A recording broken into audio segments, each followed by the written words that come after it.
because I very rarely sell art that's got a lot of red in it. Of course, you never sell art with red in it to a hospital. I think one of the lively things to do now is to accept the situation that we find ourselves in. I don't mean to do it complacently, but if possible, with enjoyment. Why is it that all kinds of interesting art by all kinds of interesting people are neglected by the art world when so many dull things have such a large visible role in the art world? They don't know how to affect, or don't care, don't see the necessity for affecting transformation. Beyond what they do, there isn't a wider discourse they can generate, because they don't point at something else. They only point at they admire the problem. I never sell art with any stars, regardless.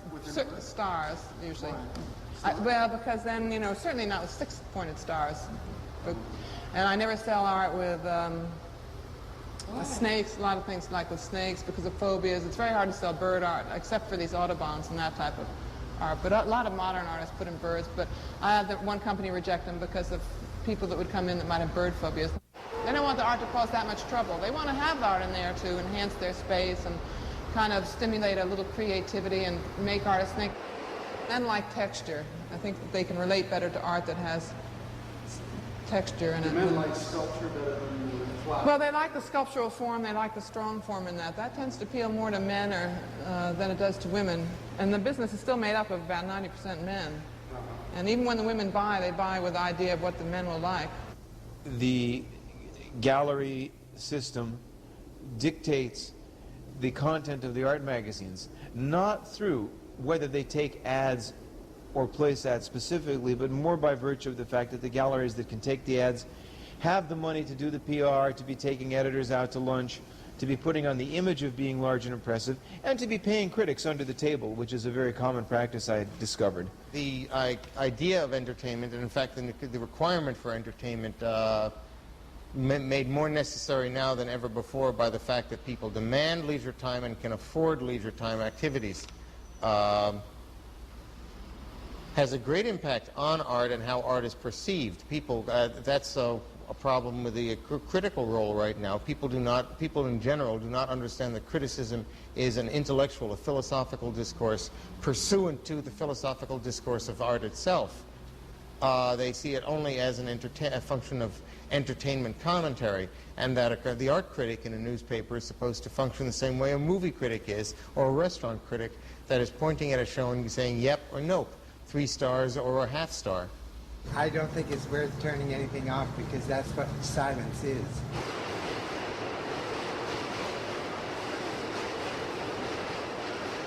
There is still room for some sort of ideal, some sort of idealism, some sort of aspiration in art that is of art and yet pertains to larger social and personal issues. When America gets interested in personal issues, it becomes the me decade. Offices are beginning to paint their walls in colors. I have a company that's just doing a corridor that's going down to their cafeteria that's been painted kind of a reddish raspberry. So they were very happy. This is a food subject, so they're on their way to the cafeteria, and the black and white works very well on the raspberry walls, and I think it's going to be quite beautiful. The philosopher Wittgenstein said that the word beauty has no meaning, that all it signifies is that what you say is beautiful clicks for you. He said the better thing to do would be to have a clicker in your pocket, and when you thought something was ugly, you would take this clicker out and click it, transform it into the beautiful. It's hard for us to understand the underlying abstract, totally conceptualized meaning of a work, or its meaning generated by the artist, or its meaning as received by us. Europeans have this understanding, this idea understanding. We have a thing understanding.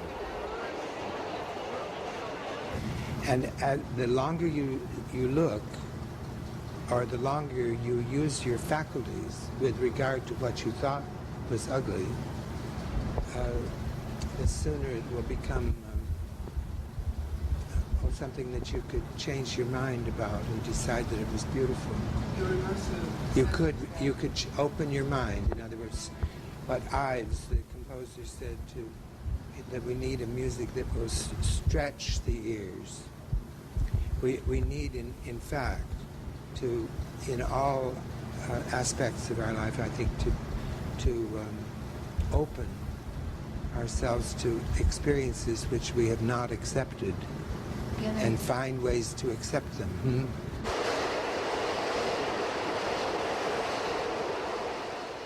And right as a result of that book, which I found so illuminating in the sense of Marshall McLuhan. In other words, instead of being criticism, it was like a detective story that found out what the ideas in the 20th century were and how they developed and moved. And in her opinion, in this book at least, she gives the feeling that it moves to the work of Smithson. So I'm reading a book about Smithson, and I'm reading that collection of his writings. Have you read those? Some of them, yeah, I haven't. But what's marvelous about it is that he opened his eyes particularly to things that were ugly. And toward the end of his life, he was trying to make a park out of some industrial mess that had been made by industry. It's very much a reality-oriented attitude. Isn't it? Yes. It's not fantasy. It's reality. No. It's being in touch with reality. And when you look squarely at something, no matter what it is, if your first reaction is to say that it's ugly, the next one should be to ask yourself, why do you say it's ugly? And very often asking yourself that question seriously will make the ugliness disappear.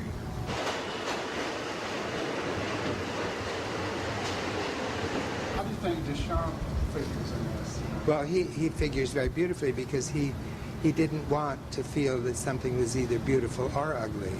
He wanted to be emotionally static in relation to his experience, in equilibrium.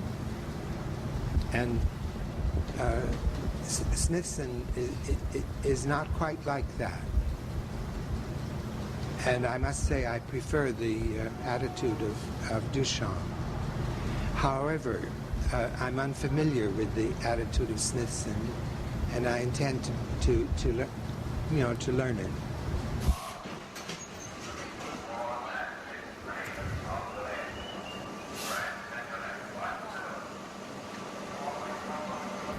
He was a very polyvalent artist. He was in many directions at the same time, and I think that he was not very well received by critics and society exactly because he was not a monovalent artist. Right. And I think that's unhappily the idea how the cultural environment expects from an artist to be a person only with a single idea. With one idea. Being an artist in America is never quite placed into society. So, and another thing, I think that sometimes they put the buying of art in the same category as furniture. I've seen one interior designer who was doing a very important executive's office, left the photographs here of the furniture that's being bought and the prices. And the chair, for instance, was $3,000, and the desk was some astronomical amount of money. And the art on the wall was less than the chair. in a certain respect, there's a place for the artist, but more so than there is a place for art, the idea of art, but there's only a place for certain artists, that is the ones who are success stories. However those success stories come about. There's either the place for, and then the other artists for whom there's actually a place are the artists who are doing decorative things that you cover holes in the wall with. Okay, but being good has nothing to do with it. When you want to get stuff into a museum, the first thing you need is you need a wealthy collector. Museums don't want stuff from poor artists.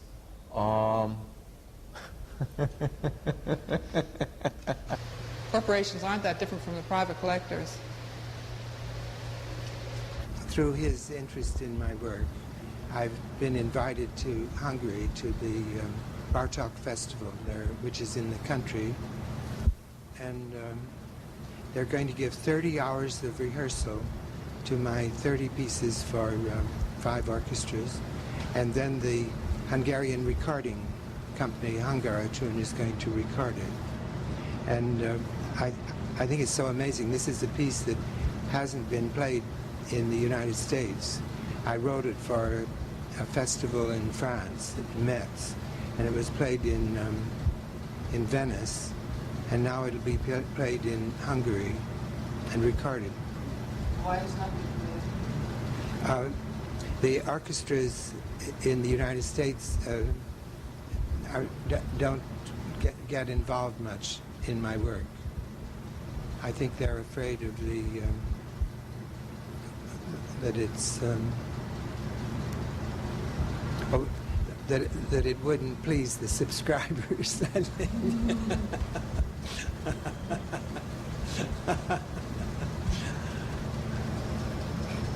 They don't buy any figurative works. And, I mean, nudes they don't even begin to. I had one client. Why did you buy nudes? Corporations, not only do they not buy nudes, I mean, they simply do not buy nudes, but when I did a job for corporations' cafeterias, each month this particular cafeteria would change their dinner menu, and they'd do a month of Western food, and they'd show pictures from out West, posters. And one month the theme was Greek food, and so I got them posters on Greece. Usually I got travel posters or something that showed a little bit of the countryside, and then they'd serve 1 or 2 Greek meals along with the regular meals each month. So when I sent out the posters for the Greek month, I sent out one of the Venus de Milo and the other one of the Winged Victory, you know, in the Louvre at the top of the stairs. They were already poster man. I put money into it, and they didn't want to hang it, and they didn't even want to pay me because they were nudes. And this became a big issue, and I finally convinced them that it was okay to hang these nudes because they were going, you know, they were in museums, they were important pieces, and eventually they decided that they could hang this nude Venus de Milo in their lunchroom. But it made me very nervous because I was afraid I was going to have to pay for all this framing and mounting of these 2 pieces.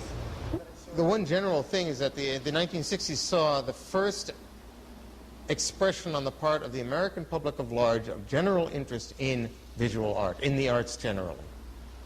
That for the first time, arts and culture and the and aesthetic response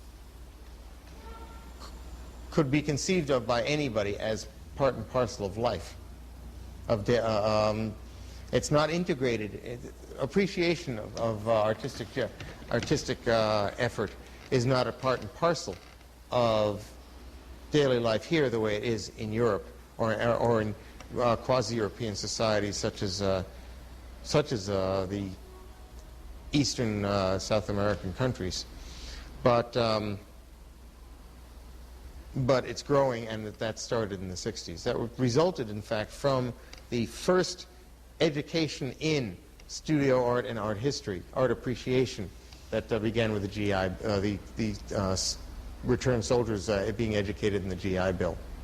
The only thing that I think is unfortunate is that there are too few museum directors, too few museum curators who are unwilling to stop and say what is germane is how good is the work.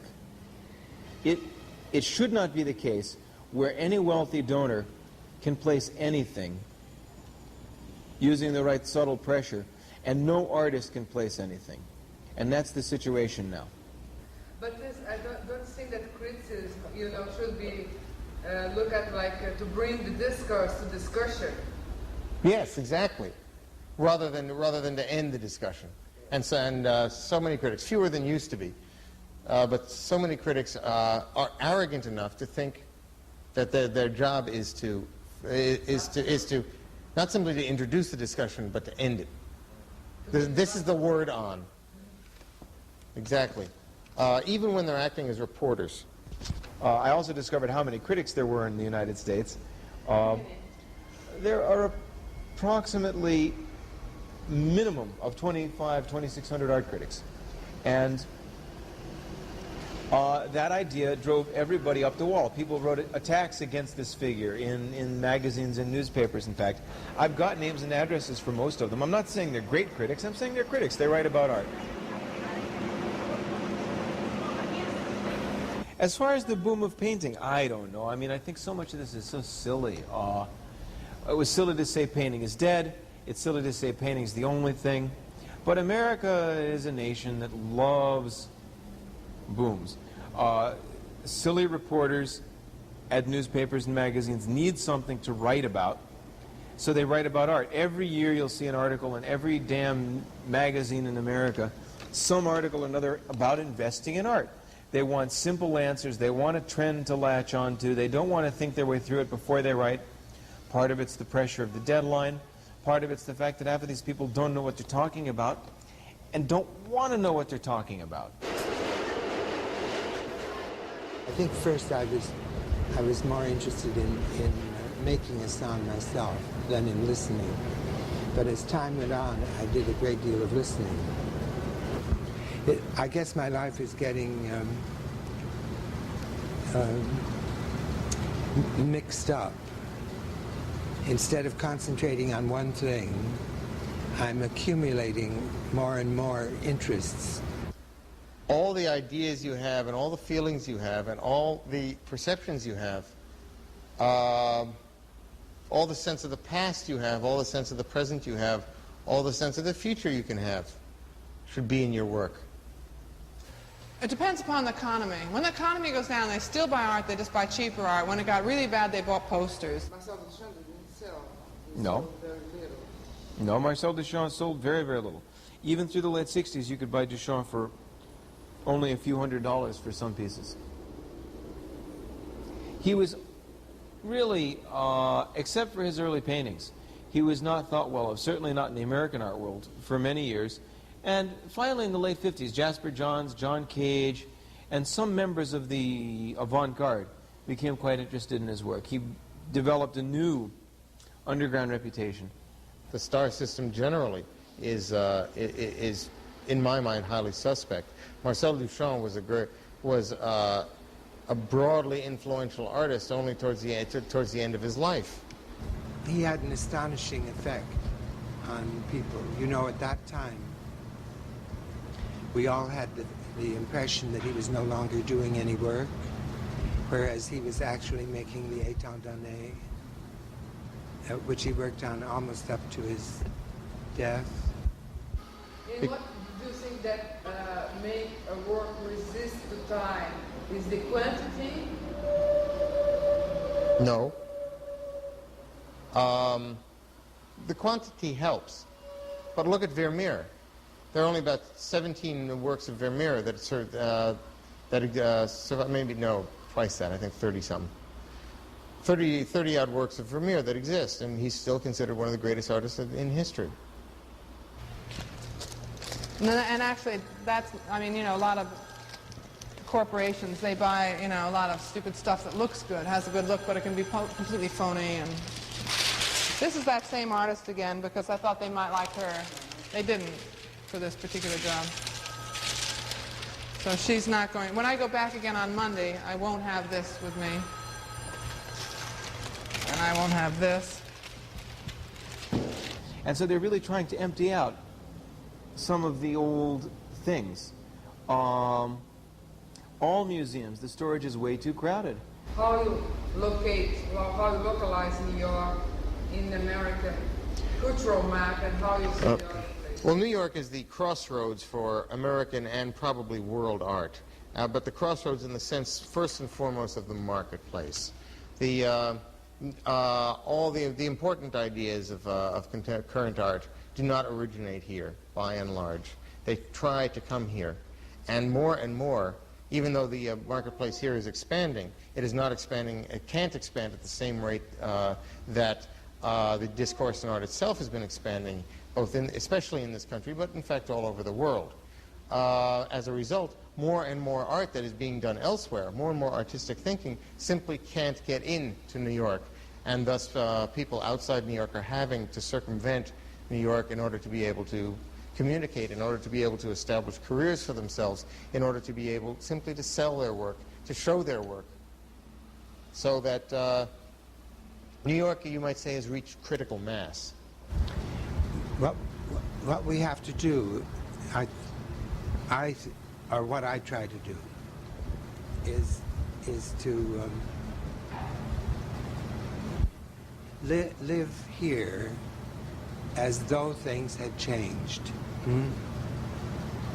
Say that again. To live as much as possible as though things had changed.